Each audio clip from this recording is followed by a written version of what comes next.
Ramanachari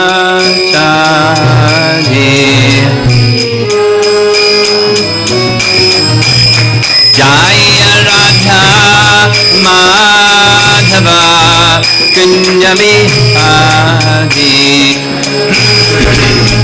Madhava Kunja Bihari Jaya Radha Madhava Kunja Bihari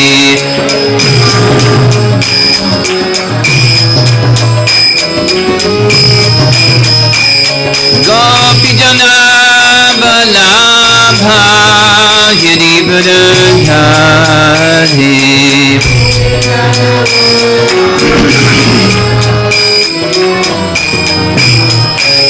Gopi Jana Vallabha Girivardhari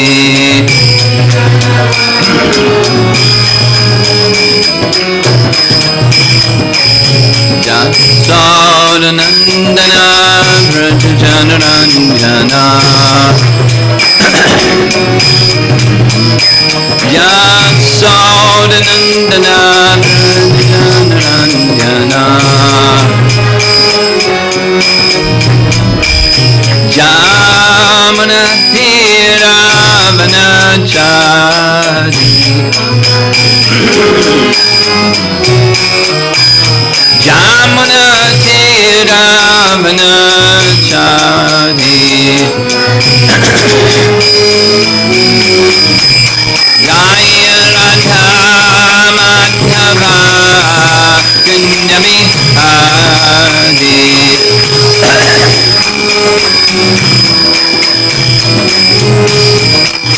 Jaya Radha Madhava Kunja Bihari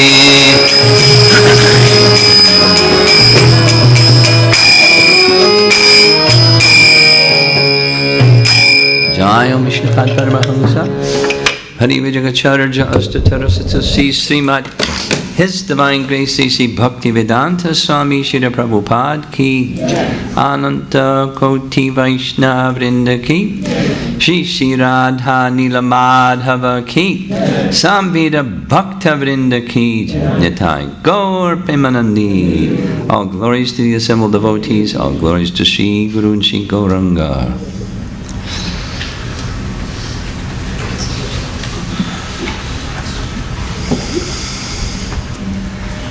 Okay.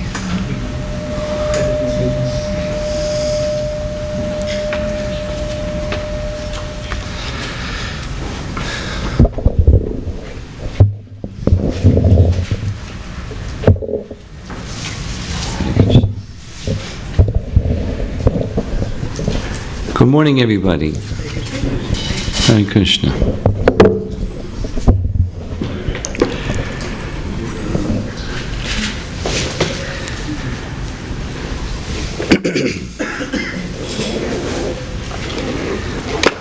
We're continuing with Sri Brahma Samhita, and we'll be covering this morning verses 34 and 35. And these verses 34 and 35 are part of a group of 4.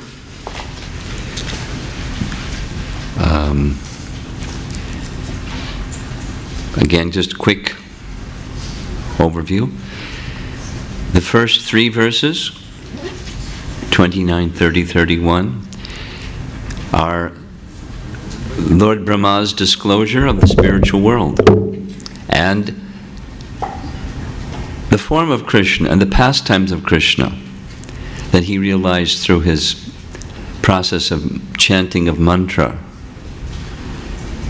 Gopal mantra and Kam Gayatri mantra. Those things we heard in the previous Thanksgiving session, because the process of his realization was in detail presented and discussed. Now these Govinda prayers are his sharing or expression of his realizations of the ocean of truth, And to be even more specific, it's not just, hey, I've got an idea, I think it's like this. Rather, he was seeing the spiritual world. He was seeing the form of Krishna. He was experiencing the pastimes of Krishna. And he sent back some signals. He had a very good broadcaster, and we just have to have a good receiver to receive those. It's not just information, but if we, as Prabhupada recommended, enter into the spirit of the hymn, we can actually experience what Lord Brahma experienced. We discussed this. This is review. The mantra upasana process. Several times we've discussed. The Gayatri mantra is received by Lord Brahma. The verses 29 and 31. Two of the verses, 30 and 32. These are verses that are mantra upasana type. Not that the other verses are second class and something like that. They're specific, though, specifically qualified to help us achieve that blissful outcome of experiencing Krishna's pastimes. And when we get to text 56, which is the final verse that we'll be covering, so that's going to be Sunday night, that's a Sva-Rasaki type, according to Jiva Goswami. That's the river, and you enter into the river and you can experience, you can participate in Krishna's pastimes. How valuable is this subject matter, this literature of Sri Brahma Samhita? So, we'll chant this verse, do a little review of verses 32, 33, where they fit into this picture. And then we'll carry on with these next two verses. So,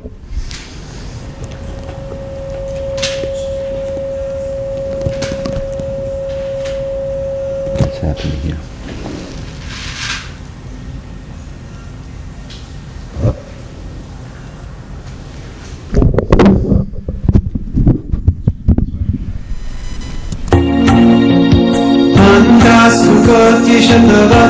Sambhragamya Vayartapni manaso muni kundumana Sokyasmi yattavari sinna vichintata way Govindavadi prusha Amaham rajani Govindavadi prusha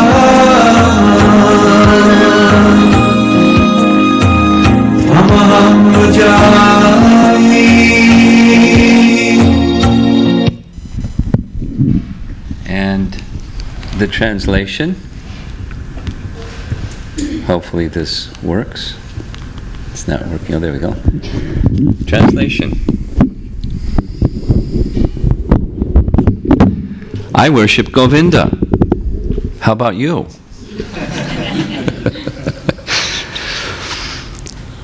The primeval Lord.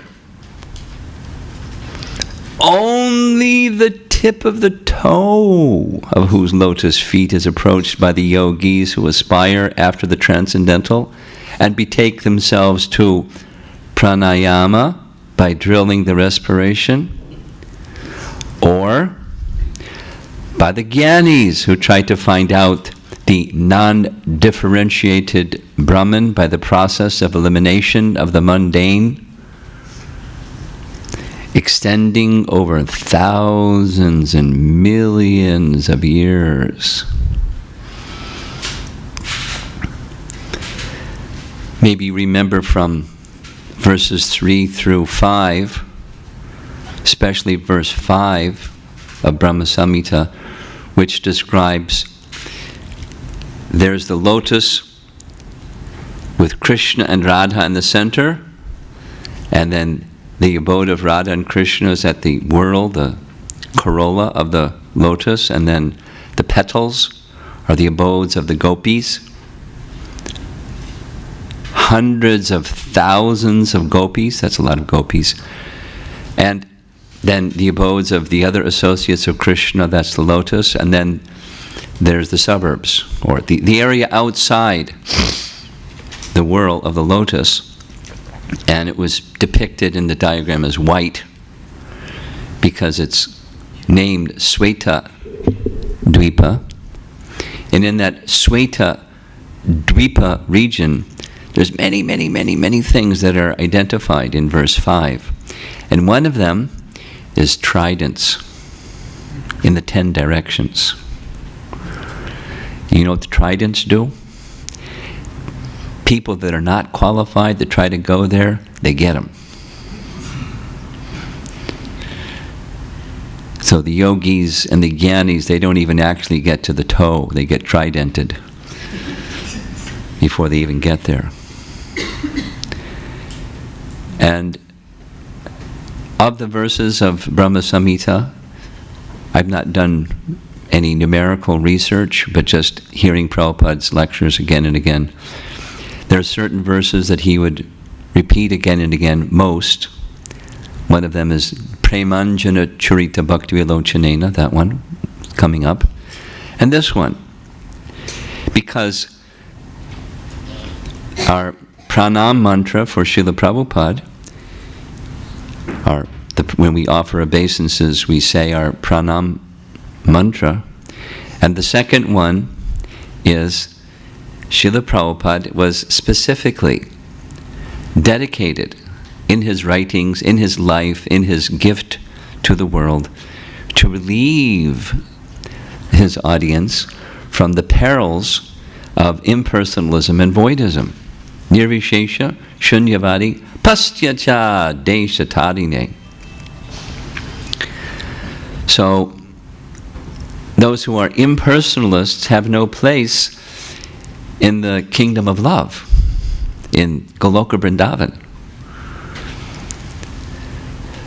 So he would repeat many times, making reference to this verse. We'll go back to the Sanskrit. Pantastu koti shata vatsara sampragamyo. This is over koti shata, thousands of millions. Koti shata vatsara, of years. Sambragamyo. So he would say, supposing you could have a vimana, a craft, a spacecraft, that can travel as fast as the wind, or as fast as the mind. What's the sound that's as fast as the mind? It's soundless. And then he would say, for example, supposing I'm sitting here in Los Angeles and I think of Calcutta. At once the mind is there. How fast is that? The speed of the mind. And if you can build a craft, that's the speed of the mind. And for thousands of millions of years, zoom, zoom, zoom, zoom, zoom, zoom, zoom. That fast. Still, the abode of Krishna is far beyond. Meaning, the mind cannot touch, because the mind is a material element. How can a material element touch the spiritual world? Answer, it cannot. The mind cannot. So supposing you're a meditator, yogi, as the verse says, following the pranayama system. So vayor, that's wind. Atapi manaso, that's the mind. Muni pungavanam. Muni pungavanam, the foremost of jnanis. Munis and jnanis. So whether you're a empiricist, as he's translated this, by the process of elimination of the mundane. Maybe you're familiar or have heard of this process, the neti process. Na iti means not this. Na iti, it's not this. What's transcendence? Well, it's not this, and it's not this, and it's not this, and it's not this. By the process of not this, neti process, what are you going to get? You're going to get nothing. So you either become, the conclusion is nirvishesha or shunyavadi. The absolute is impersonal. Because here there is personality, so the absolute must be without person. Here there's variety. The absolute must be without variety. And so forth. Here we have arms and legs and a head. The absolute has no head, has no face, has no personality, has no qualities. How insulting. You understand? How insulting. Your mother has no face. She has no personality. Excuse me. You're rude. Don't talk about my mother like that. Yeah, she has no form. That's a New York accent, by the way. It's insulting. And so, one who loves Krishna is insulted. They don't want to hear this rude talk. So, Prabhupada would get excited. Burijan told me a story. This is story time. He was in Hong Kong, and Prabhupada was going to be visiting Hong Kong. So he wanted a nice forum for Prabhupada to speak. So Burijan, found out, he's written this in My Glorious Master, if you want to look in the detail. I'm probably going to get it not exactly correct, but the gist of it is there. So Burijan found out there was going to be a public event where a Swami from India was going to speak. Guess what type he was? Mayavadi. And he had a following in Hong Kong. So Prabhupada was not yet known for being Nirvishesha Shunyavadi. He was like unknown in Hong Kong. So Burijan approached them, the organizers, and said, would you be willing to have another Swami also speak at this event so we'd have an audience? And they said, sure.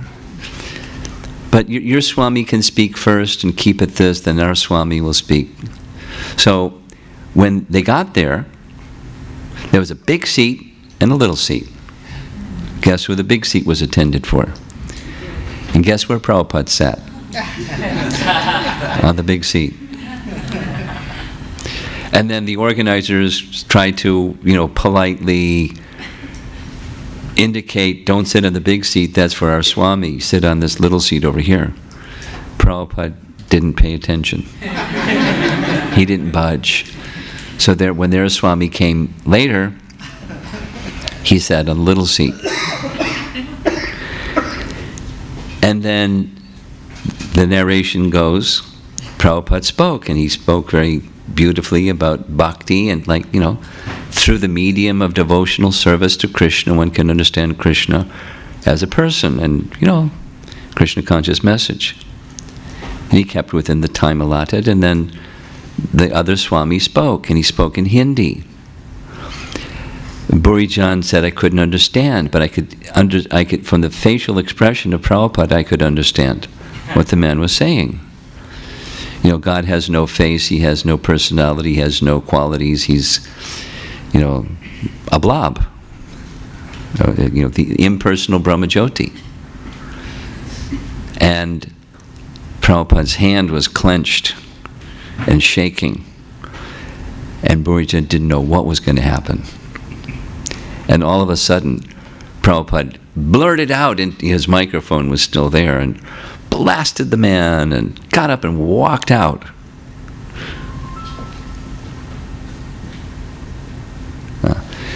of the assembly, because it's rude, it's insulting one who you love saying such things. And I forget, there was some exchange afterwards, the place where Prabhupada was staying. Burijan asked, what did he say? And he said he was speaking of Krishna in these ways, and I couldn't take it. Couldn't just sit there and have him speak like that. Nirvishesha Shunyavadi. So this verse Prabhupada would refer to again and again and again and again in his delivering this message that not by the neti process, not by negation of the mundane or elimination of the mundane, do it for thousands of millions of years, and you'll never be able to understand Krishna, or be a yogi and travel by astral travel and zoom all over the place. You can't go to Krishna. You won't reach the tip of the toe. Now you remember this phrase, we'll go back.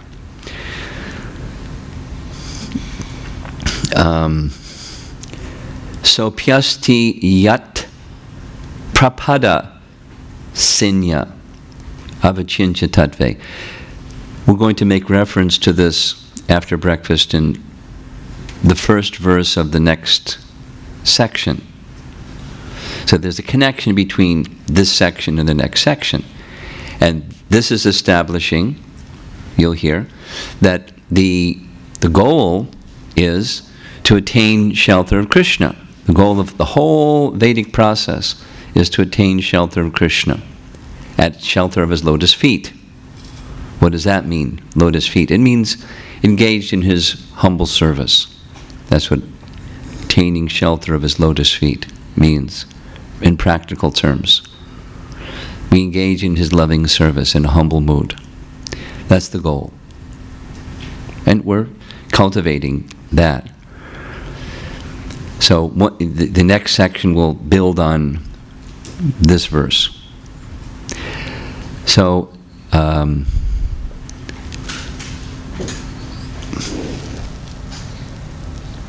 let's just do a real quick review of what these four verses are doing, starting with 32 and 33, which we covered yesterday. Now 34, 35. What's their role in the whole of Brahma Samhita? So these four verses are Brahma giving his audience, us, relief from any doubts we might have as to how it can be that Krishna does the things he does, his pastimes. How can we understand the form of Krishna is what it says his form is? How can we understand that his abode, his dham, has countless numbers of goddesses of fortune and all the things that it says in verse 29? How is it? So that when we hear the glories of Krishna, the doubt is removed. We can actually access transcendence. Because as we know, in Bhagavad Gita, Arjuna is playing the role like one of us. He's not like one of us. But Krishna arranges that he can play the role like one of us. And what does Arjuna do? He presents his doubts. It's perfectly okay that there's a doubt, and then you present the doubt so that the doubt can be removed. It's okay. Present the doubt so the doubt can be removed. So in Brahma Samhita, it's much shorter. It's not 700 verses, it's 62. So the doubt is not articulated. It's not a verse saying, yeah, but. It's just anticipating or knowing that persons who hear the pastimes of Krishna, the abode of Krishna, and the form of Krishna is fully transcendental, like impersonalists, they go, no, he's formless. So for such people, these 4 verses are there to explain how it is possible. And it's not, specifically, it's not imagination, and it's not unwholesome. This becomes really important in the next sections. I've been emphasizing it repeatedly. So it starts with, there's this refrain, text 32, if you remember from the beginning. Ananda Chinmaya Sad Ujvala Vigrahasya. So that phrase, Ananda Chinmaya Sad, it appears in verse 1. It's a theme-like presentation in verse 32 and this section, and it appears again in the next section in relation to his pastimes. So it's important. It's,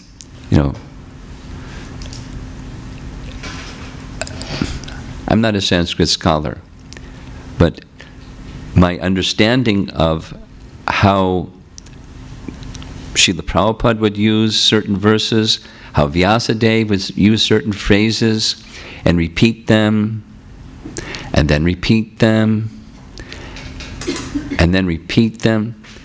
It means it's important. It's thematic. Just like if you're, you're a mother or a father and you're trying to teach a child something, you may say something over and over again, and over and over again, and over and over again, because it's really important. It's part of training, imparting culture and character and quality.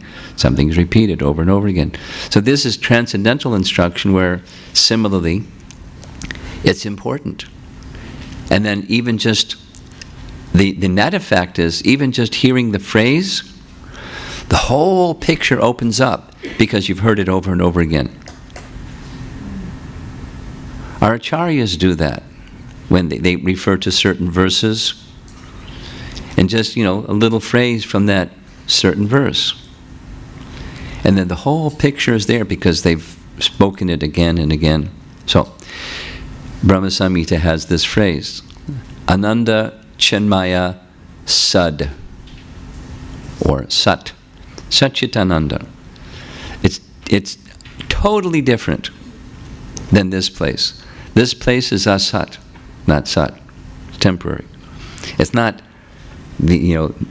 our body is not full of knowledge.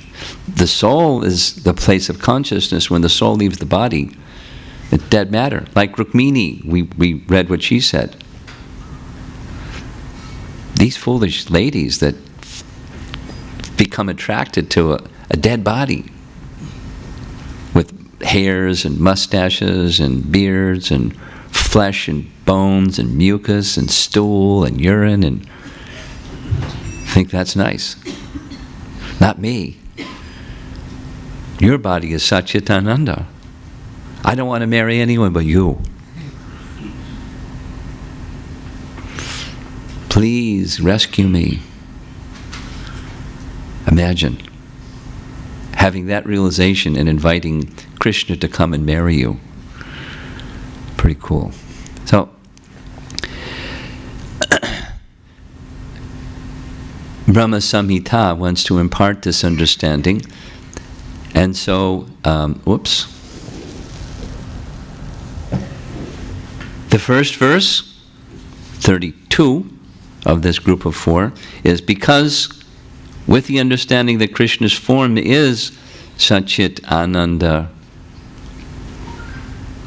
Ujjvala Vigraha, full of dazzling splendor, because his body is absolute, any part of his body is the same as any other part of his body, and he can do anything through any part of his body. We heard this nice explanation. It's not like he has a body, but he is. Like we have a body, but Krishna doesn't have a body in the same way that we have a body. Krishna is his form. And because of that absolute nature, one limb can do anything any other limb can do.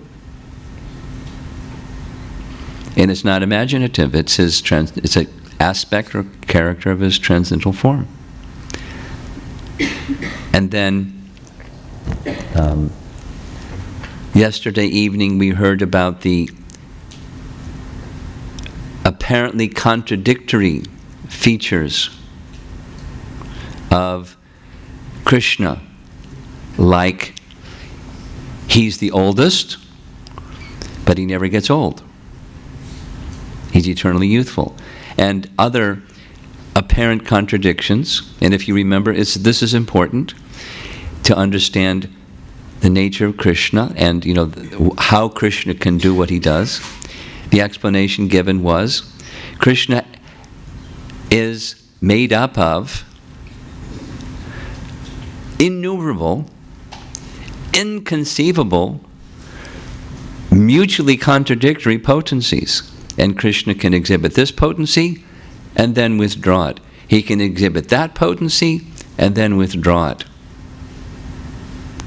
And it looks like, wait a minute, this is a contradiction. So, how are these contradictions to be resolved? Apparent contradictions, irreconcilable attributes? By recognizing that Krishna has these inconceivable potencies, and he draws upon them, and we can understand them through the Vedas that are imbued with Hladini Shakti and Samvid Shakti, or his ecstatic potency and his spiritual cognitive potency. And when you put those two together, you get devotional service. I'll say it again. Do it the other way. Devotional service happens when we become the recipient of this wonderful gift from Krishna, of his Hladini Shakti, that's Radharani, her mercy. And with Radharani, she has cognitive potency too. We get her mercy, and we get a devotional service. And devotional service isn't going to happen otherwise. You can't climb a ladder and get up there to devotional service. It's bestowed. It's descending mercy. The climbing the ladder thing is this verse 34. Become a Jnani and zoom zoom, or a mystic yogi and zoom zoom. You're never going to get there. It's descending mercy. And so devotees are naturally humble, and they want mercy. They want descending mercy of Krishna and the Vaishnavas and the holy name. They're not lazy, very active, but active in a mood of eagerness, just like one of the questions yesterday evening. Eagerness to receive, to be situated in that relationship once again. I don't want to be flapping out there on my own, trying to be an enjoyer of fruitive activities and material happiness that's phantasmagoria. I don't want that. I want my relationship with Krishna, please. Krishna. Like that. And Krishna's mercy comes. He's very loving.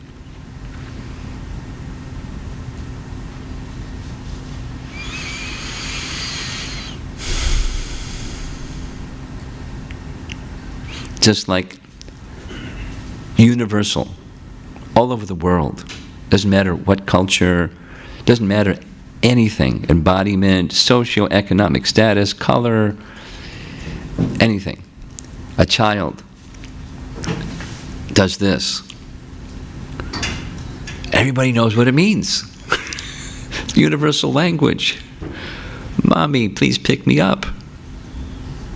And the child wants to feel the comfort and shelter and protection of their mother or their father. That's all. Just being acknowledged and being offered that shelter. And then, so the child is in the mother's arms and he looks at Daddy and holds his arms out to Daddy. He wants that same thing from Daddy, and then Daddy takes him in his arms. And in about 30 seconds, he's wiggling and wants to go run around again. Because he's been acknowledged and shelter's been given, and now I can go and have fun, knowing that I'm under the shelter and the protection of my mother and father. And some, whatever it is, 20 minutes later, it's the same thing. Universal. And it's not like anybody else can pick up the child. It's mommy and daddy. Somehow, the child knows. After some time, others who become very, very close to mommy and daddy, then they're okay too, but it's like because of their connection with mommy and daddy. It's not otherwise. Isn't it? Universal. Doesn't matter what the culture is, where in the world you are. Similarly, we're part and parcel of Krishna. And until, we do that,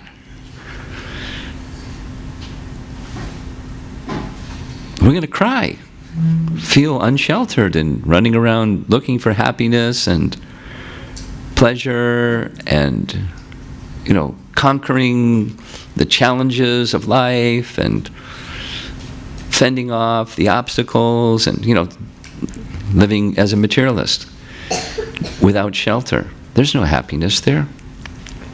So, this verse, 33, is another very important verse where Vedeshu Durlabham Adurlabham Atma Bhakta was stated. So that's just review. And now we're going on to this morning's, 34. That is Krishna's form, his vigraha, once again. Notice that this is 32, 33, 34. They're all about Krishna's form. His form is unapproachable by other means. 33 says, by bhakti alone. 34 says, not by other means. Not by jnana, not by mystic yoga. And then 35 is another very important verse to help us understand, remove doubts of how Krishna can be like he is. It's the relationship between Krishna and Krishnas. That is to say, Prabhupada would express, in all of creation there's only two things, Krishna and Krishnas. There's not a third thing. Then he would say there's no void in the creation of God. Again, this is the voidist conception being dismissed. Void means there's nothing, nothingness. And the statement, positive statement, is there's Krishna and there's Krishnas, and there's not a third thing. There's no void in the creation of God. Something where there's nothing. It's imagination, something where there's nothing. There's Krishna and there's Krishna. So what's the relationship between all things and Krishna? The relationship of its inseparableness, yet Krishna is one entity. And he's a person. And his personhood is not dependent upon his energies. His energies are dependent upon his personhood, or being the personality of Godhead. So, Achintya Beta Beta Tattva. We'll be discussing that. So, let us go on. Here's this statement in summary of what 34 is saying. We cannot understand God or religion by the process of mental speculation or the mystic yoga system. I know somebody, a Western person, who is really enthusiastic. They're practicing Ashtanga yoga. I didn't right away get a hammer out and hammer them, but it's best with such persons to add the holy name. Take the holy name along with your Ashtanga yoga process, and here's some prasadam, and here's the Bhagavad Gita. It's taught about in chapter 6. Check it out. The hammers right away isn't a good idea. Even though moving in a craft, as a traveling vehicle at the speed of the mind or the wind, still the absolute truth remains inconceivable. There's these two processes mentioned. The yoga process. Look at that painting of the Gyani. The Gyani process. Do you know some people that are like bookworms? There's this man that's been coming to the Brooklyn Temple, I don't know, for 30 years. Every Sunday. And he carries a bag. And in the bag is a pile of books. So he's sitting there during RT reading his book, sitting there during class reading his book, sitting there during announcements reading his book. Time for prasadam, he takes his bag downstairs and he's reading his book. And he has some empty containers. So it's not only he takes prasadam, but he takes prasadam home for the week, I think. So as he's reading his book, he doesn't have to interrupt his reading by cooking or something like that. Because cooking for Krishna is like not on his radar screen, it's just reading his book. But that process of jnana, I'm sure he's becoming purified by just sitting in the arti, even though he's not paying attention to it, and reading his book, and taking all that prasadam all week long. But by the process of jnana alone, the absolute truth cannot be approached in the process of yoga. But it can be understood by the grace of unalloyed devotion. It matches the previous verse, 33, but 34 is saying, not this, not by the process of yoga and jnana. And rather, it's only pure devotees who can enter into the spiritual world. This is Shukadeva Goswami instructing Maharaj Parikshit on the bank of the Ganges, where the sages are some seated under that large banyan tree in the background and others assembled as Shukadeva Goswami is speaking. By receiving bhakti from one who is a bhakta, one can become spiritually equipped not only to remove material conceptions, but to receive the proper spiritual conception through the medium of bhakti and go back to Godhead. Nice painting from Brihat Bhagavatamrita, that person being embraced by Krishna, that's Gopakumar. And he goes back to Godhead similarly by chanting the same Gopal mantra.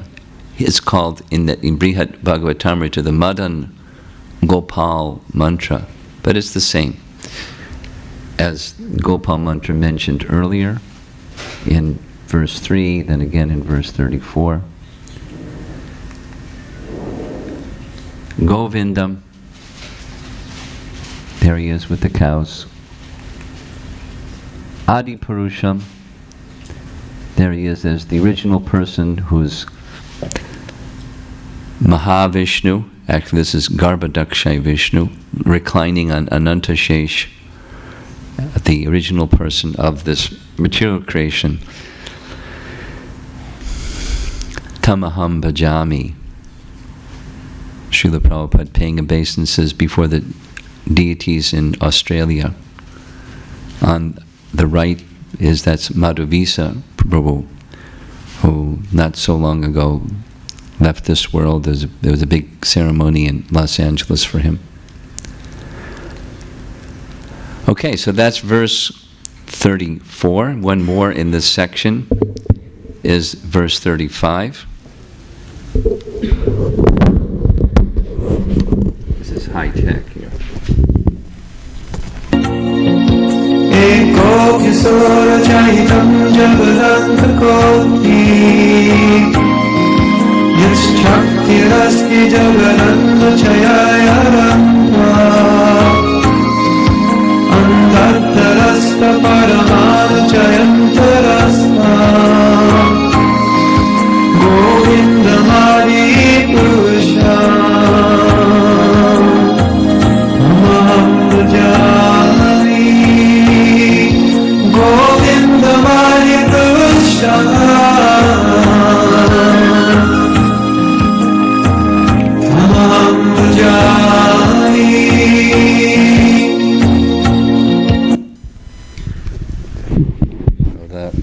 translation. Krishna. There we go. He, we know who he is, that's Govinda. He is an undifferentiated entity. Bhaktisiddhanta's language. He is an undifferentiated entity. He's absolute. Here, things are relative truths. He is an undifferentiated entity. He is the absolute truth.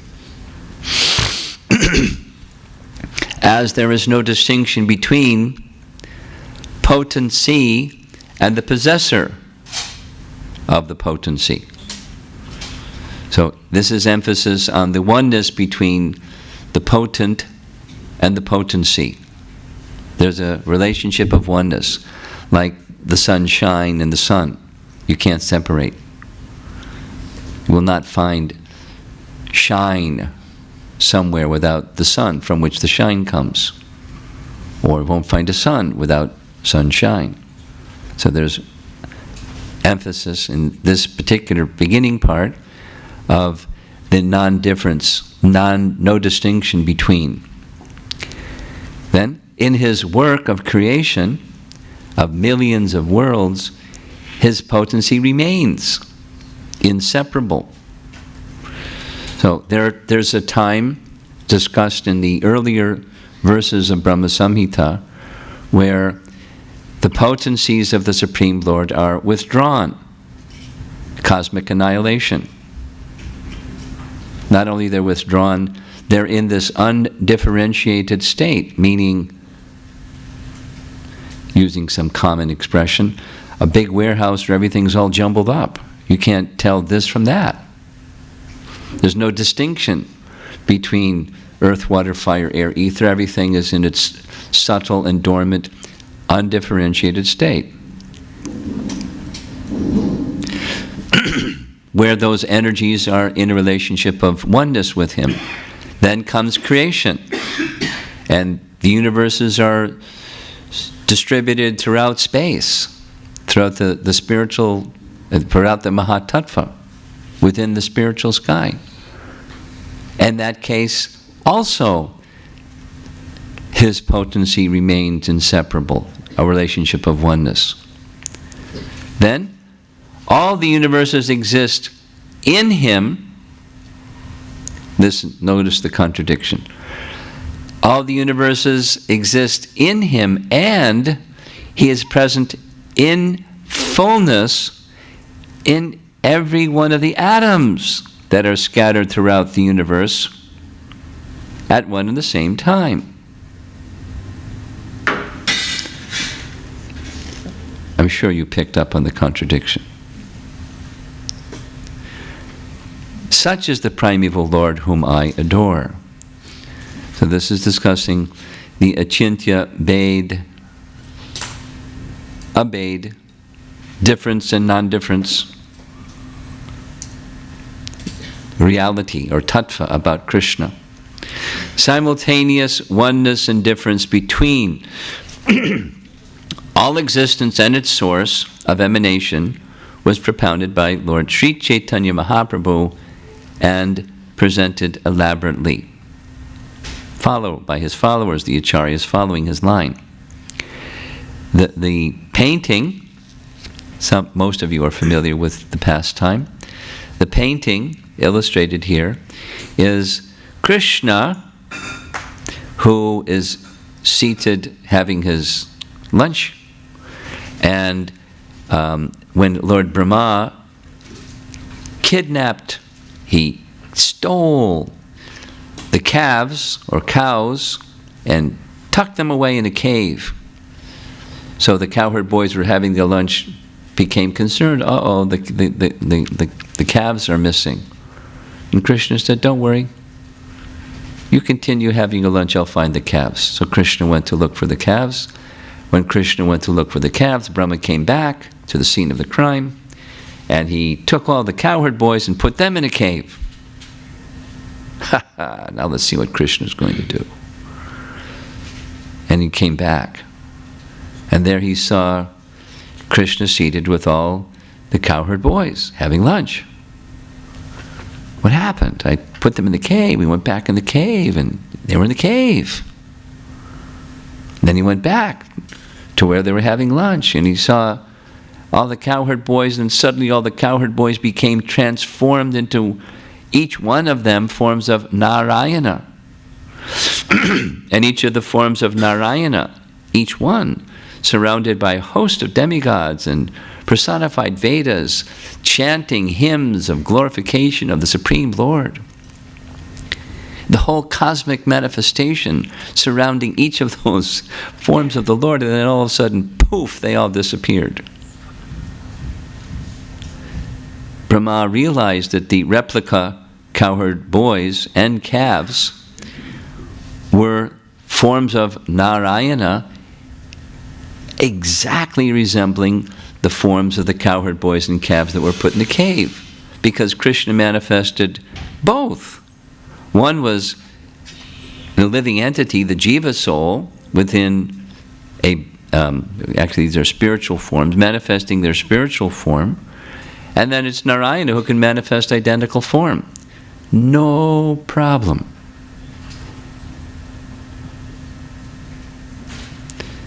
So all of that is within Krishna. And Krishna may exhibit it, or he may not exhibit it.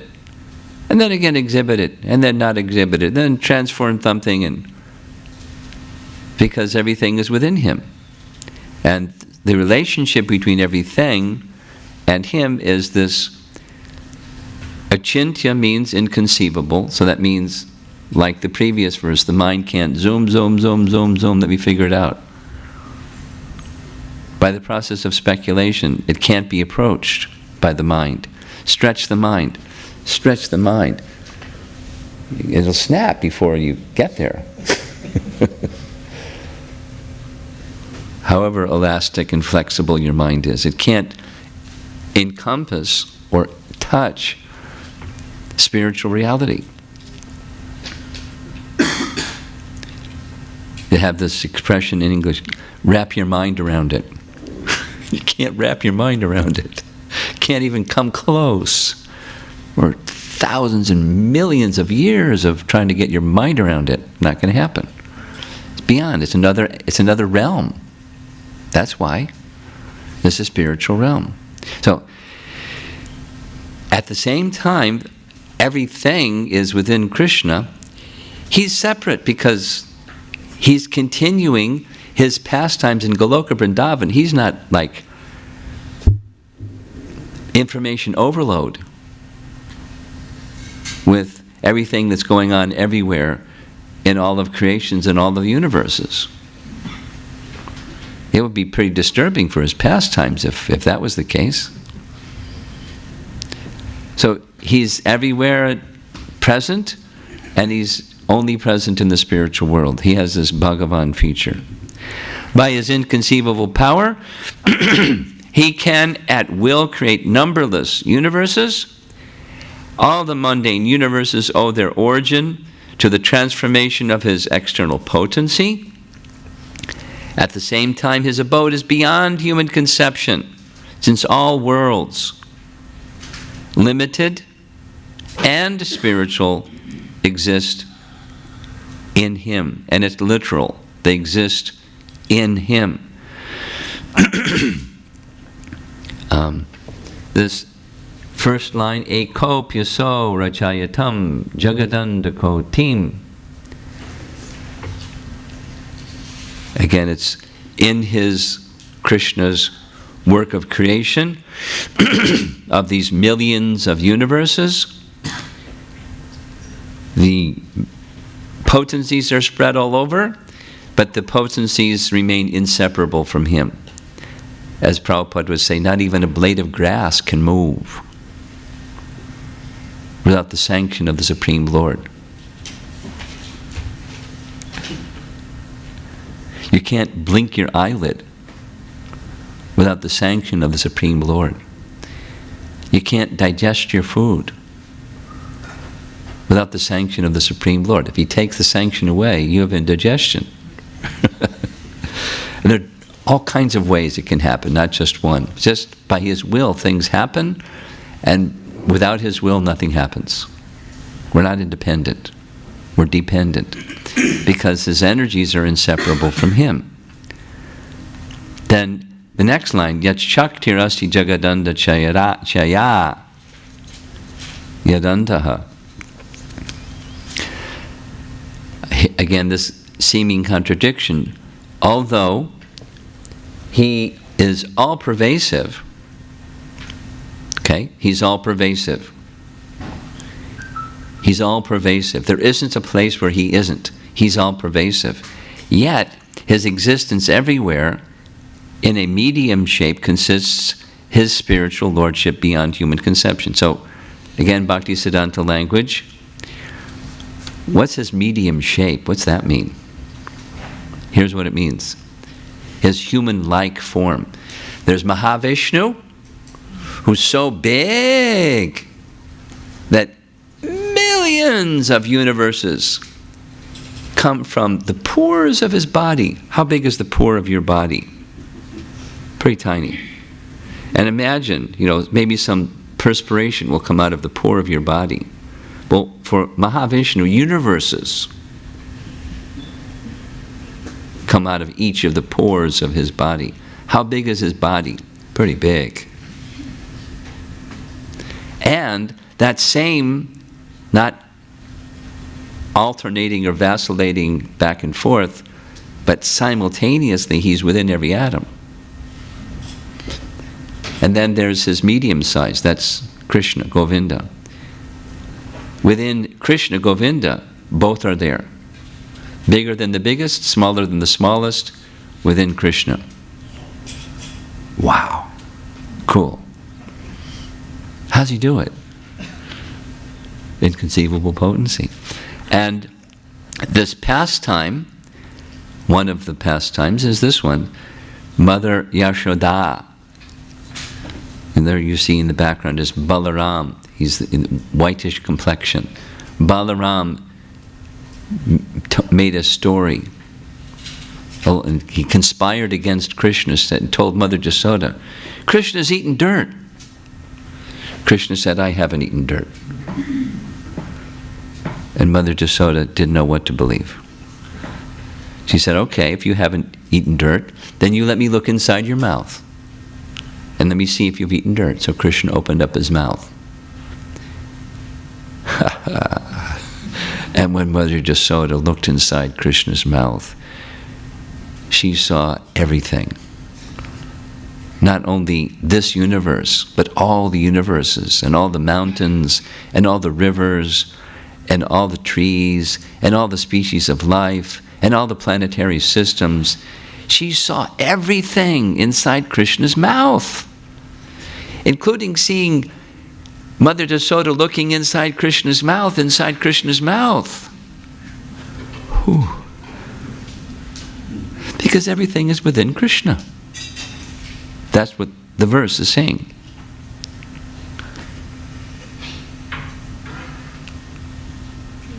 Andantarasta paramanu chayantarastam. On the left we see a painting of Paramatma. And you see those electrons zooming around because that's like an atom, and Paramatma is within every atom of the universes that come from His body. It's a contradiction. He's within everything and He's outside of everything. It's like we're in the temple room or we're outside of the temple room. We can't be in the temple room and outside the temple room at the same time. We cannot do that. Krishna can do that. He can be within everything and outside of everything, and everything is within Him. Everything is not in Him. I call this Upanishadic double talk. Those of you who are familiar with the Vedas. Like, Prabhupada translated one of the Upanishads, Sri Ishopanishad, as one of our essential devotional texts. And in that devotional text, Ishopanishad, he he's same kind of discussion. Within everything and outside of everything. So, there's a very nice pastime that Jiva Goswami points to in his Bhagavat Sandarbha to illustrate this very same point. There's symmetry amongst our acharyas, helping us to understand the inconceivable, which is itself inconceivable. How can you understand that which is inconceivable? That would make it not inconceivable if you could understand it. Well, you can't understand it even if it's explained without bhakti. That's how it's understandable. So, he refers in his Bhagavat Sandarbha, Anuchhed 29, to a particular verse in relation to the Damodar Leela. And the heading in that section, Anuchhed 29, is the powers of Bhagavan. Powers means his potency, his shaktis. Yes? So, Bhagavan means one who possesses bhagas. He possesses opulences. And these are some of his opulences that bewilder the empiricist and delight the devotee. So, there's the reference. You can write it down if you like, or you can find a translation of Bhagavat Sandarbha, which I did. Bhanu Swami has made a translation of this. Here's the two verses. First, Nichantar na bahir yasya. Those of you that know a little bit of, like the Nrsinga prayers. Bahir Nrsingo, Hridaye Nrsingo. Same. He's outside and he's inside. Bahir means outside, and Antar, in this verse, means inside. And Matvatmajam, we're going to refer back to this, the Sanskrit. Matvatmajam, Matva Atmajam indicates Mother Jasoda saw herself as Krishna was born from her body. Matva Atmajam. Jam. He took birth from her body, his mother. Anyway, Avyakta, Marchalingam, Adhoksajam. Each of these terms, Jiva Goswami is going to point to. Here's the translation, but we'll go back to the Sanskrit. This is Shukadev Goswami speaking about this particular pastime and explaining, as we've been doing with these 4 verses, how is it that Mother Jasoda tries to bind Krishna with rope, and it's 2 inches too short, so she gets more rope. No, she uses her rational faculty. By logic and reason, the rope is too short, you get another rope, tie 2 of the ropes together, it'll go around, it's too short. Not only too short, it's the same 2 inches too short. So she gets more rope. According to Jiva Goswami, she got kilometers of rope. Because she had, she's Nanda Maharaja's wife. He has 900,000 cows. He's got lots of rope. She got all that rope. And then she went to the storehouses of the other families in Braja and got their rope and tied the rope together. Kilometers of rope. But it didn't go around. So, in explaining why it didn't go around, this is Shukadev Goswami saying, the Supreme Personality of Godhead, Govinda, has no beginning and no end, no exterior and no interior, no front and no rear. In other words, He is all-pervading. So this is important. It's one of the questions that come. Well, if He's all-pervading, then how can the rope go around Him at all? However big the rope is. He is not under the influence of the element of time. For him, there's no difference between past, present, and future. Semicolon. He exists in his own transcendental form at all times. Being absolute, beyond relativity, he is free from distinctions between cause and effect, although he is the cause and effect of everything. Notice the contradictions apparent. That unmanifested person who is beyond the perception of the senses had now appeared as a human child, and Mother Yashoda, considering him her own ordinary child, bound him to the wooden mortar with a rope, although he's all pervasive. So, I have to get my notes. This is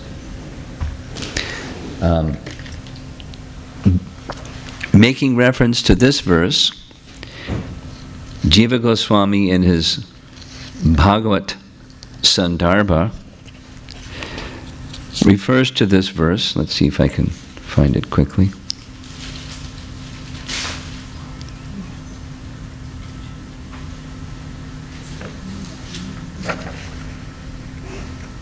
Yeah.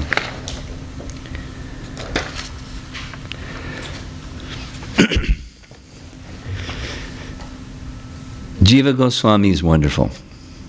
And in the course of his writing, he makes some declarations. And then he allows the fact that people aren't going to necessarily believe him, and they'll present their doubt. So he has this imaginary skeptic dialogue going on. So the skeptic may say, well, wait a minute, da-da-da-da. And to that, this verse answers the da-da-da-da. And then to that, well, you say this is the answer, but then how about that? And to that skeptic's question, so this verse explains, well, that may be, but what about that? So that's what's going to come. And it explains this whole topic that we've been discussing. So,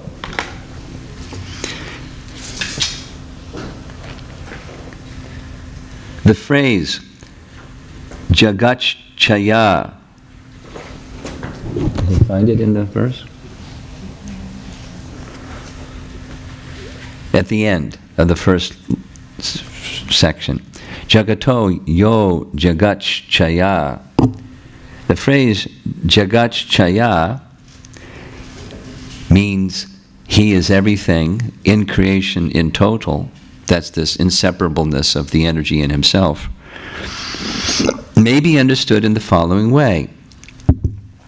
The Supreme Personality of Godhead is not different from either the cause of creation, which he is, or the cosmic manifestation, that is the effect of that cause. That's eko pyaso.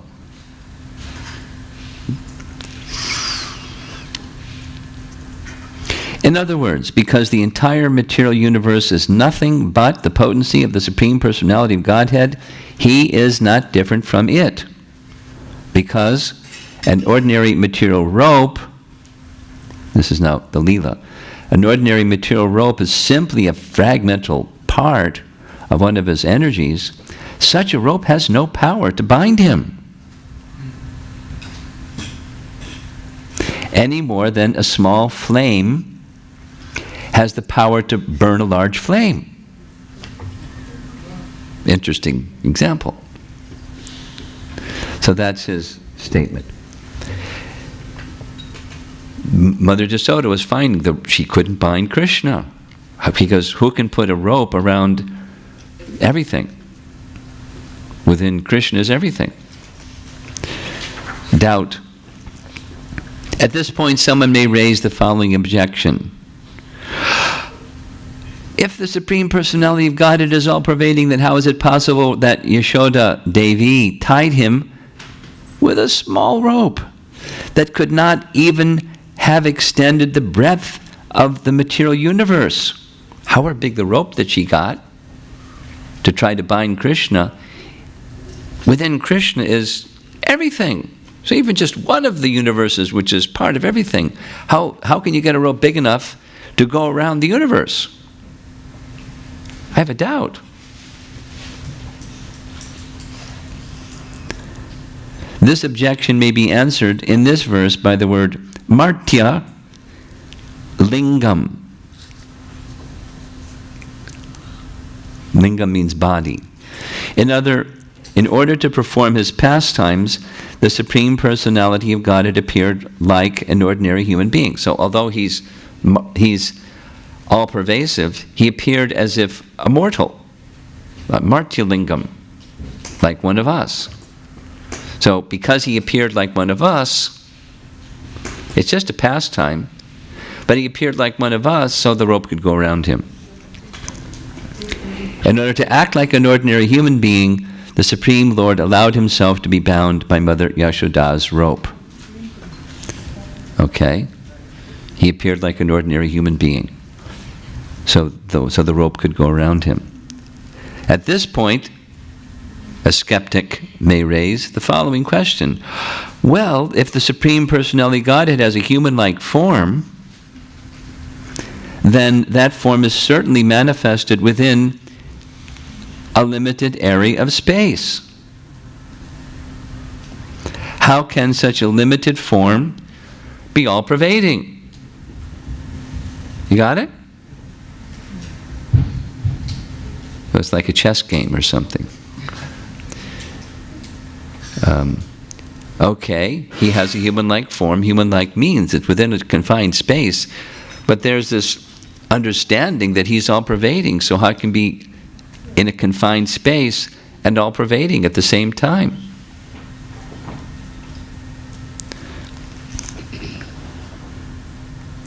This question is answered by the use of the word adhoksajam. Adhoksajam means beyond the perception of the senses. The form of the personality of Godhead cannot be properly understood by the senses of the conditioned soul, nor can it be understood by any other process for acquiring knowledge available to the conditioned souls. Not by speculation, the ascending process, not by mystic yoga, not by study of the Vedas. He's not accessible that way. But he's adhoksajam, he's beyond the senses, which includes the mind.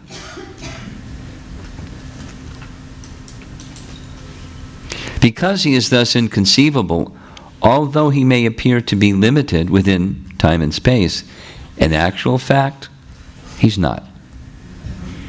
He's all-pervading, and as far as the time factor, he's not limited by time either. Neither time nor space limit him. So he can appear in a childlike body, at the same time be all-pervading and timeless. Because he is not properly understood by ordinary living entities, he is therefore described in this verse as avyaktam. Where's the word avyaktam? It's the last word in the second section at the end. So avyaktam in this case means to the material senses, the reality of him is not perceivable, although with spiritual senses he's perceivable. And we'll hear some more about that in another verse, the Premanjana Churita verse. So at this point, our friend the skeptic, he doesn't give up very easily, very persistent. Well, if the Supreme Personality of Godhead is all-pervading, even though his form appeared like that of an ordinary human being, then why did he not reveal his all-pervading nature to his mother Jasoda? He could have just said, hey, Mother Jasoda, I'm all-pervading.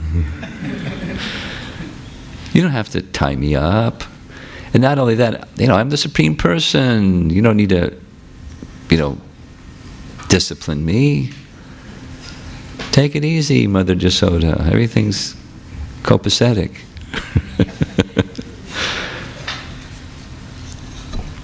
This question is answered by the words Atmajam Matva.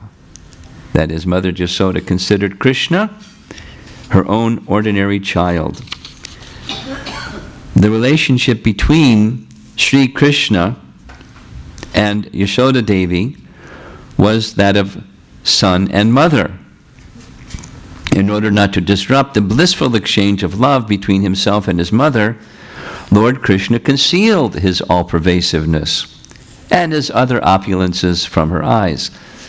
Krishna can exhibit, Krishna can withdraw at his will. He doesn't even have to do anything. He just wills it, and there's his opulence, and there's the withdrawal of his opulence. So he was exhibiting his all-pervasive feature by the rope not being able to go around him. Then he withdrew that all-pervasive feature, although he's all-pervasive. Some other Jasoda could bind him. And that's how we can understand these irreconcilable contradictions. Very nice, isn't it? Mother Yashoda's ignorance of his superhuman prowess was actually her great glory. For in order to keep the loving parent-child relationship with her, Krishna allowed himself to be bound by a few small ropes. So within this Leela, and with the help of Jiva Goswami, we can understand from yet another angle or perspective how it is. Again, this is like a summary of our section that we're discussing. How it is that Krishna's pastimes are like they are. It's not imaginative. It's loving exchange between Krishna and his devotees, the devotees and Krishna. Krishna does amazing things. And the devotees do amazing things. And it's all made possible by the medium of bhakti, the exchange of love between the all-powerful object of love and one who is feeling love towards that object of love. Vishaya and Ashraya in the language of rasa. He is present in his fullness in every one of the atoms that are scattered throughout the universe. This is depicting a verse from Bhagavad Gita where a learned person sees, although matter is configured in different ways all over creation, that which is animating matter is the soul, and the soul has the connection with Krishna. And within that soul there's the super soul pictured at the top of the painting. So that same super soul is within the heart of every living being, and he's within every atom. He's literally all-pervasive throughout the universe. Govindam Adipurusham Tamaham Bhajami. So we finished that section, and we're ready after breakfast for the next section. We'll hear at the beginning the connection between the two. Is there any comments or questions? Yes? Maharaj, there are two questions online from Virajita Singh Mataji. She asks, what practical steps should devotees with jnani tendencies take to increase deep bhakti in their heart? Hare Krishna, Krishna Krishna, Hare Hare, Hare Rama, Rama Rama, Hare Hare. The chanting of the holy name, the regular hearing, just like we're doing, of the glories of Krishna from the proper sources, and with that comes also, as we're doing, the acknowledgement that jnani tendency isn't going to get me where I want to go. You know, you got a brake pedal and you got a gas pedal and a steering wheel. That's recommended. So, and be patient with yourself if one has such a tendency, and continue to grow bhakti through the means of growing bhakti, as mentioned. Yep. The second question is, how should devotees dovetail their own little will to Lord Krishna's supreme will?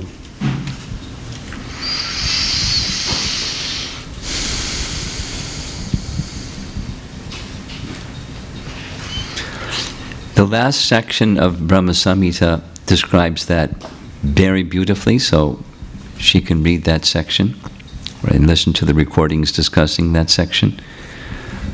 But the short of it is two things. One, purify oneself by the direct means of devotional practice, or sadhana bhakti. Engage oneself in sadhana bhakti sincerely and with a calling unto Krishna to please take us to Him once again. And then the other is recognizing tendencies. We have our psychophysical nature, so we have a tendency to do this or to do that. And the advice that Krishna gives to Brahma is to dedicate those things, tendency things, unto Krishna. So she has her occupation, and that is an indication of tendencies. She has her husband and her children. It indicates tendencies. So dedicate those things to the service of Krishna. Connect those things. Bhaktisiddhanta uses the word dovetail. It's my propensity. But if my propensity is offerable, let me offer it with devotion. And the devotional inclination is aroused through the devotional practices. So I do the devotional practices and connect my propensity with the mood of devotion. That's the dovetail term. And then gradually, according to what Lord Krishna says, those same tendency activities, the worldly activities, become as liberating as the direct devotional activities. That's the teaching that Brahma Samhita gives about this. So we shouldn't, as Krishna says in Bhagavad Gita, we shouldn't perform another's duty. Even if it's done perfectly, better you do your own duty, even if it's done imperfectly. So recognize what tendencies are, offer them to Krishna, dedicate them to Krishna with devotion. And gradually, the tendencies, they may not change, but they'll simply become elevated and purified to the topmost platform. Anything else? Yes? I have a comment and a question.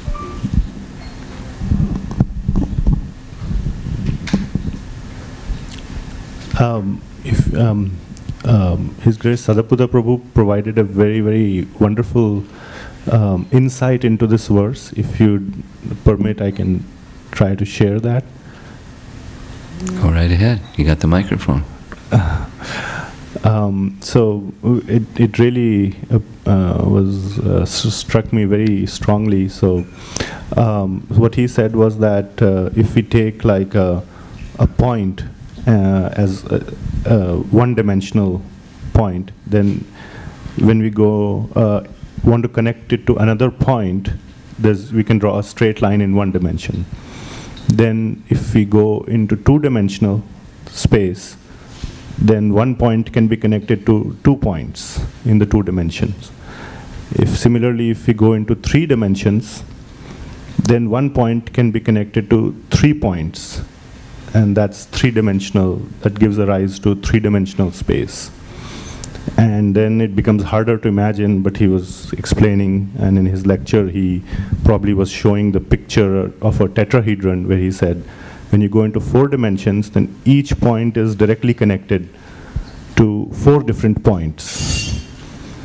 And then he extended the argument that according to this verse 35, where it's mentioned that Krishna is present in every atom in his fullness, and within Krishna is the entire creation.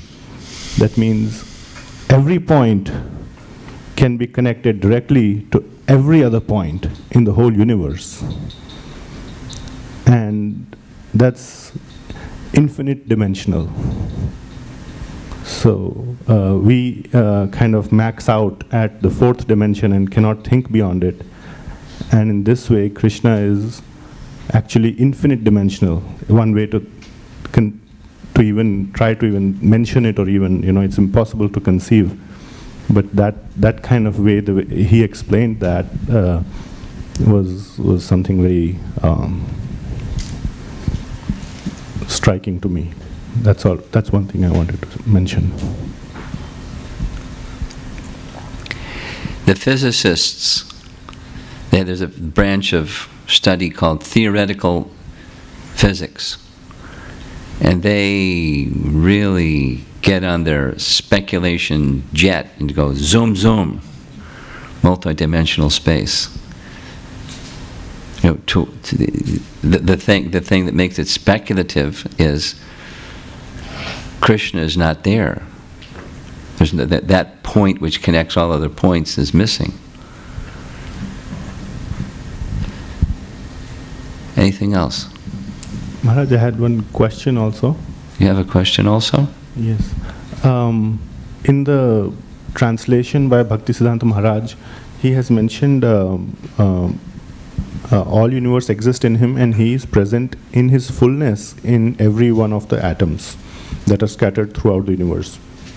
So is there any special significance to the phrase that Bhaktisiddhanta Maharaj has added about in his fullness? Of course, everything he does is, as we said yesterday, it's very precise. He knows what he's saying, and he says it, and he means what he says. He says what he means, and he means what he says.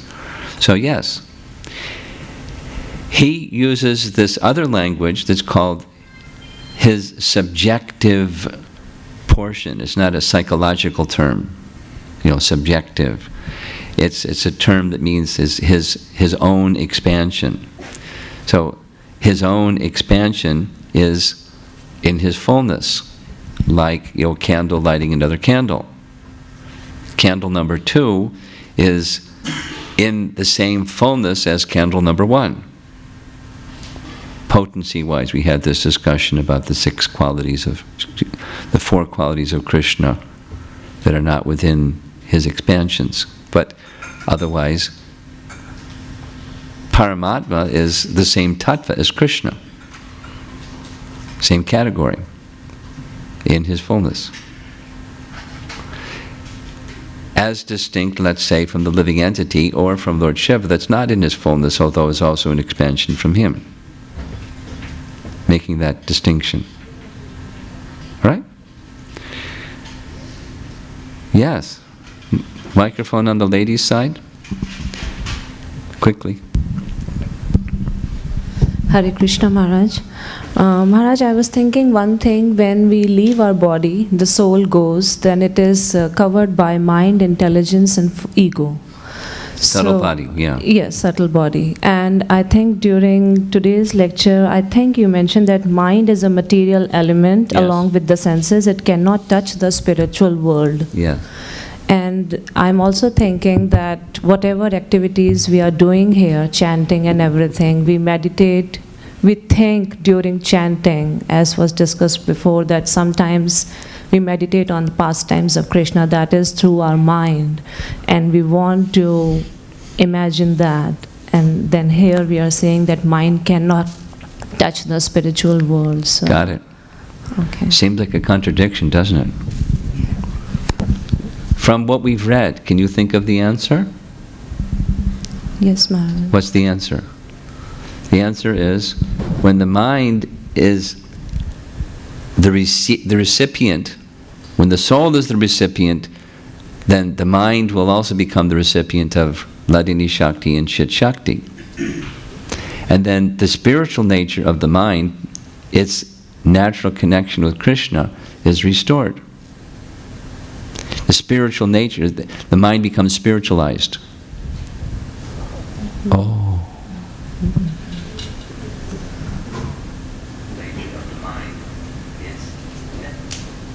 Okay, you got it? Yes, Maharaj. And the senses also. Now, it's not that when the verse that says you can see Krishna through the medium of bhakti, it's not with these senses. It's we'll see when we get there, but it's the eye of the soul. But so, the soul has mind, intelligence, and ego. There's spiritual senses. There's spiritual mind. There's spiritual intelligence. When the spiritual mind and spiritual intelligence become, again, activated, because now they're dormant, it spiritualizes this one and this one. And then they can act in a spiritual way. If you really want, like, a super exhaustive answer to your question, chapter 87 of Canto 10. It's the longest chapter in the entire Srimad Bhagavatam. And you'll need 3 dictionaries for that one. Prayers by the personified Vedas. Same question you asked is asked. Different language, but the essence of that question is asked by Maharaj Parikshit to Shukadeva Goswami, and he gives his elaborate answer. I read that in Krishna book and I didn't understand anything in that way. The essence is what I just said. The essence is the senses are material, but because they're from Krishna, this inseparableness of verse 35, when connected to Krishna in devotion, the key is devotion, then their spiritual nature is restored because they're from Krishna. The spiritual nature is restored. And then the ear can act spiritually, the tongue can act spiritually, the mind can act spiritually. Although they're material, they become spiritualized. Their spiritual nature is restored. So again, Maharaj, this is a gradual process as we continue on this process. I've noticed that. Yes, it's definitely a gradual process. Like we mentioned the other day, like the rising of the sun. It's a gradual process. Exactly how Prabhupada compares. Gradual process. It doesn't have to be, but it is because we're attached. That's why it's gradual. And the less attached, the more swift. The more attached, the more gradual. But it's going to act nonetheless, attached or not attached. Because there's potency within hearing the topics that we're hearing, within the holy name, within the worship of the deity, within honoring prasadam. There's potency, spiritual potency. So we're exposing ourselves to that Chit Shakti and Ladini Shakti by what we're doing. Gradual. Okay. Thank you, Maharaj. Hare Krishna, Maharaj. Hare Krishna. Maharaj, I have a question regarding Gyanis. And About Gyanis? Yes, Maharaj. Really? Is it possible to combine Gyan and Bhakti? Sure. That is, to read books regarding Ram and Krishna and continue to do with the... Well, that's not Jnana, that's Bhakti. Even reading books? Yes. That's not Jnana, that's Bhakti. But Jnana is different. Jnana is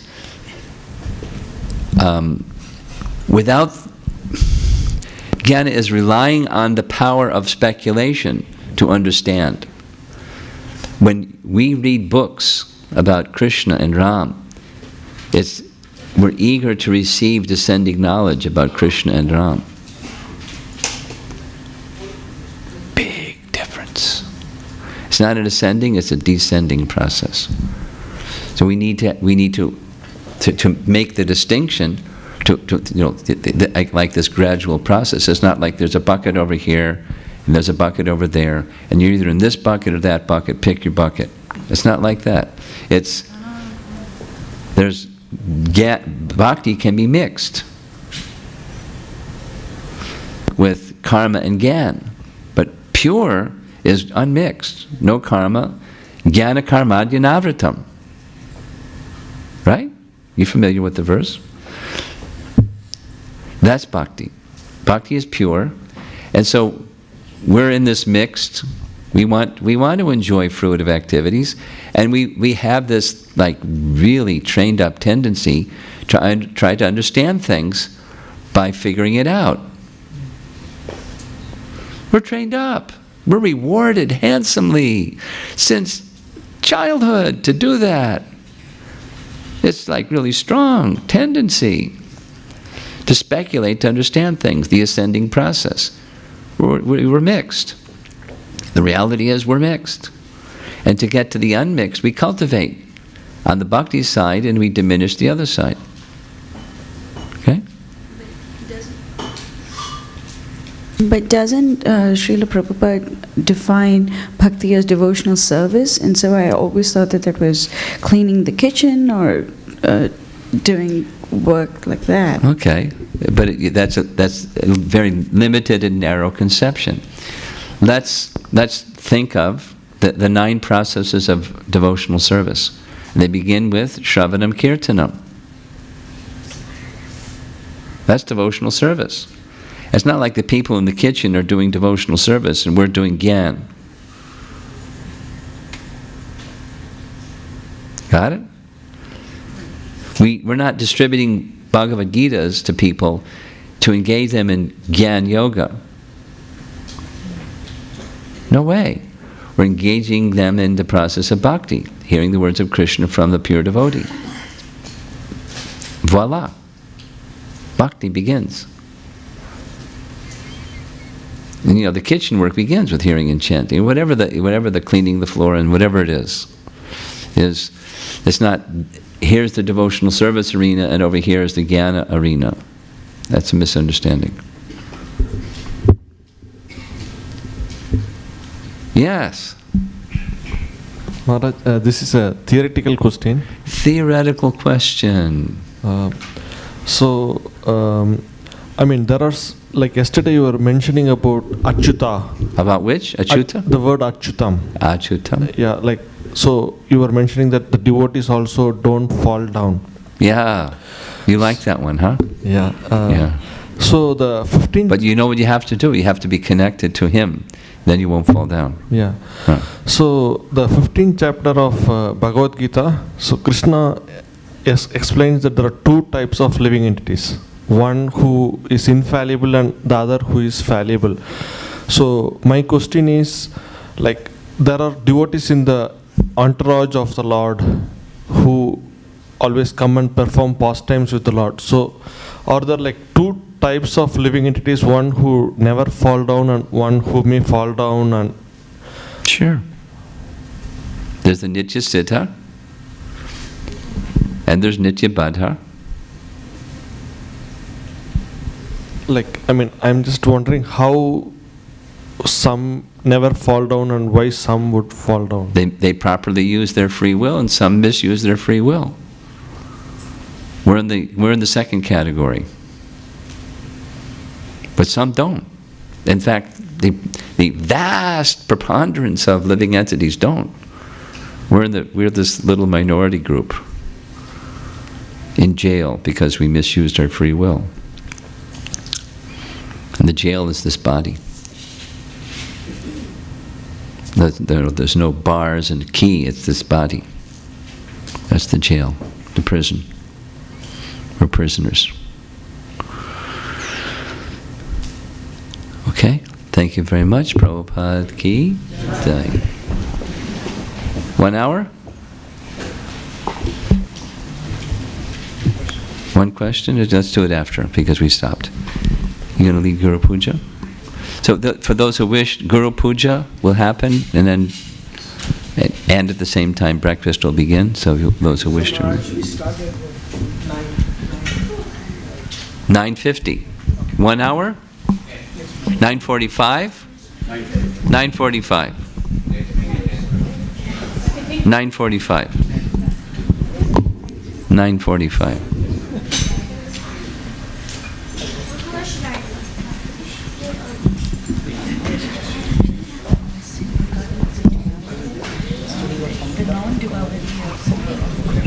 The non-which? The non-duality. The non-which? Duality. Oh, duality, okay. Non-dual, okay. But according to the Christian, there is a God and a devil, but Krishna is just Krishna. How do you reconcile those two ideas? Depends on which Christian you're talking about. Christianity. You have Lucifer and